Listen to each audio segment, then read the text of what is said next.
যদি ইচ্ছাকৃতভাবে একটা ছেলের যদি সবকিছুই দেয়, বা আমি সবকিছু আপনার উজাড় করে দিলাম, আপনি যদি ভালো হয়ে থাকেন, সঠিক হয়ে থাকেন, আপনি কেন আসবেন আমার কাছে?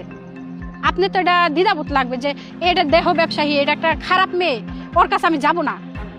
আপনি কেন আসলেন? দিন শেষে দেখতেছে সমাজে যারা ধর্ষণ মামলা করতেছে তাদের উপরে আঙুলটা তোলা হচ্ছে যে চামড়া ব্যবসায়ী, মানে এই ব্যবসায়ী মানে খারাপ, এই সে এটা এটা। এই যে প্রিয়া কাণ্ডে নিয়ে যে বলছে, প্রিয়া কাণ্ডে সুন্দর যে দেখা বলছে যে ও খারাপ, ও খারাপ মানছি, ঠিক আছে, খারাপের কাছে কেন আসে? লাইলা বয়স হোক আর যাই হোক, ও লাইলার কাছে মামুন কেন যাবে? মামুন তো অবশ্যই স্বার্থের জন্য গেছে। তাহলে তা আমার কাছে যে মশুরে আসছে, তার তো লোভ লালসা ছিল, ওদিকে তো আমার কাছে আসছে। তা আসার পরে এখন তার স্বার্থ শেষ হয়েছে, এখন সে আমার বিয়ে করবে না, এখন বলে আমি খারাপ। আমি খারাপ, বাংলাদেশের সবচেয়ে নিকৃষ্ট মানুষ আমি, সে আমার কাছে আসলো কেন? আমি ওইটার বিচার চাই। এদিকে পরক্রিয়া প্রেমিক মশিউরের এসব প্রতারণা মেনে নিতে না পেরে আইনের আশ্রয় নেন এই তরুণী। আমি আইনগত পদক্ষেপ নিচ্ছি, নেওয়ার পরে এটা আদালতে এফআইআর দিছে।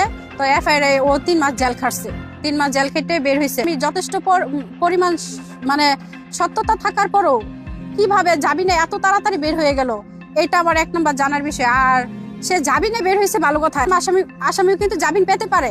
সে জামিনে বের হয়েছে, কিন্তু জামিনে বের হয়ে তো সে আমারে সুস্থ রাখতেছে না। হ্যাঁ, ডিএনএ পরীক্ষা করা হয়েছে, আমারও হয়েছে, ছেলেরও হয়েছে। এখন মানে চার্জশিটটা এখন আসতেছে না, একটু নাকি লেট হবে। আমার আয়ু বললো যে একটু লেট হবে চার্জশিটটা আসতে। আজকে 3-4 মাস হয়ে গেছে, এখনো চার্জশিট আসে না। আমি তো জানি 90 দিনের মধ্যে দিয়ে দেয়।